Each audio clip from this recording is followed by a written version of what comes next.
If you're looking for a stunning place to enjoy the beauty of the Mississippi River Valley, Minnehaha Falls in Minnesota is the perfect spot. Minnehaha Falls is a popular tourist destination in Minnesota for a reason. It's incredibly beautiful. Located in a park that offers plenty of other things to do, including hiking and biking trails, restaurants, and historical landmarks, visitors can also enjoy fishing, picnicking, and swimming in the fall's refreshing waters. Hi, I'm James from the Via Travelers YouTube channel. We feature lovely landmarks and desirable destinations from around the world. If you love to travel as much as us, make sure you subscribe to our channel by hitting that red subscribe button below. Minnehaha Falls is the first place to visit while in Minnehaha Regional Park. This 53-foot-high waterfall is among the best and most iconic waterfalls in the entire state, and one of the most underrated in the US. Minnehaha is a Dakota word meaning waterfall. The term originated from the Dakota tribe who originally lived on the islands surrounding the falls. Minnehaha Falls started being recognized by European Americans and settlers in 1853.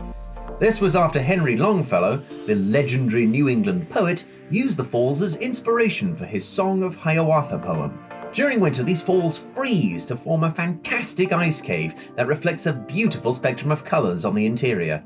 You mustn't miss this view if you're here during Minnesota's lengthy winter. If you're visiting the place during summer, you'll also be able to enjoy the free Minnehaha Falls bandstand that sees frequent performances. The falls are open for visitors all year round. This means that anytime you're in Minneapolis, you can plan for a tip-top outdoor excursion here. John Stevens might seem like a forgettable name, but it was John H. Stevens, a veteran of the Mexican War, who was the first authorized non-native resident of what would become Minneapolis in 1849. He came to Minnesota as a historian and a farmer and built his home near the Mississippi River on its west side in 1850. John's house was the first authorized house to be built on the west side of the Mississippi in the Minnesota Territory. The house was initially built near the Hennepin Avenue Bridge on the Minneapolis riverfront, although it has since been moved. The relocation of the house to its current location occurred in 1896, around 4 years prior to John's death. After his death, the house stayed vacant up until the 1980s. The most interesting thing about this house is that it spawned Minneapolis. This wasn't just because it was the first house of what will become Minneapolis, but because the decisions to establish Minneapolis in Hennepin County took place inside this house in 1857.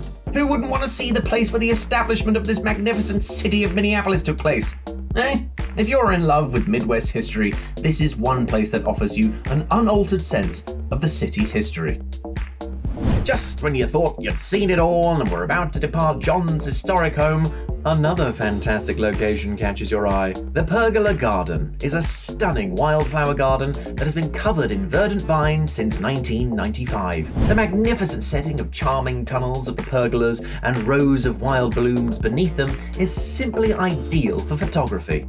Between June and September, this garden is full of beautiful butterflies attracted by the thousands of flowers. It is also an incredibly popular spot for weddings and romantic photo shoots.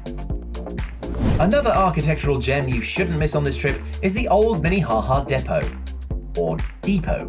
This station was constructed in the 1870s to serve trains that ran between Minneapolis and Mendota. The station building is almost as pretty as its surroundings, so stunning in fact that the employees used to call it the Princess. Its gingerbread design is evocative of the Victorian era, when men in high starched collars and ladies in muzzles and huge hats largely plied through rail transport. The popularity of Minnehaha Falls aided in the construction of this station, and the station allowed easier access for more visitors. Trains began 3 daily round trips from Minneapolis to Milwaukee in 1910 as a result of the railway's expansion.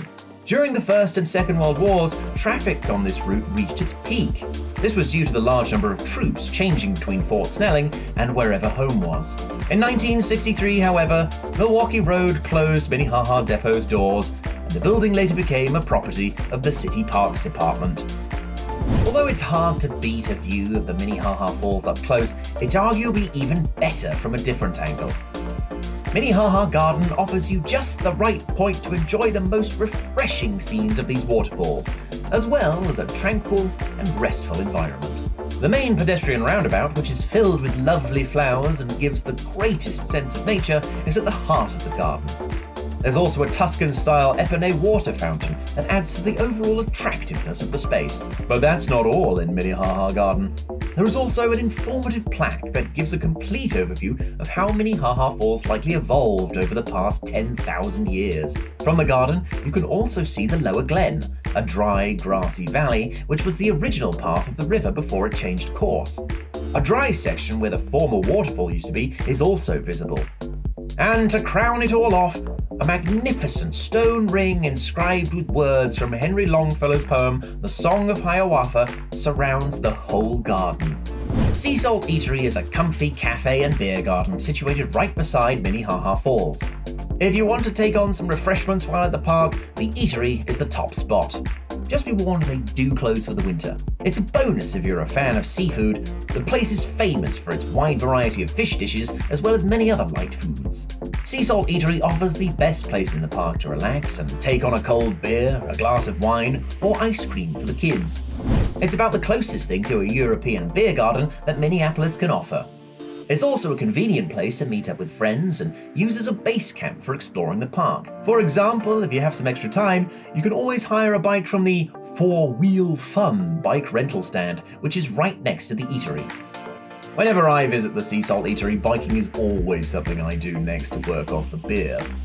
They even have cart bikes covered with a canopy for those biking with little kids. For the hikers and bikers, the approximately 12 miles of hiking and bike paths around the park provide more than enough territory to discover. This is another incredible place to visit during the walk. Robert Fremont built the house in the early 20th century. He named it after Henry Wadsworth Longfellow, one of his favorite American authors who had a lot of love for Minnehaha Falls. Robert came to Minneapolis in 1876, where he set up a large fish market along Hennepin Avenue in the center of Minneapolis. Robert became incredibly wealthy from his fish importation business as he imported oysters to Minnesota.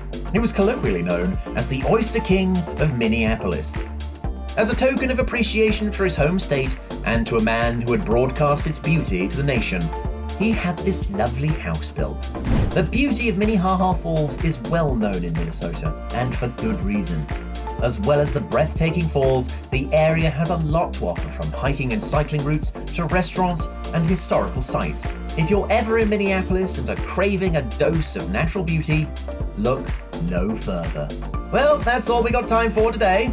Be sure to subscribe to the Via Travelers YouTube channel for more videos like this one. We'll keep you updated on all the best places to visit in the world. Thanks for watching. Cheerio!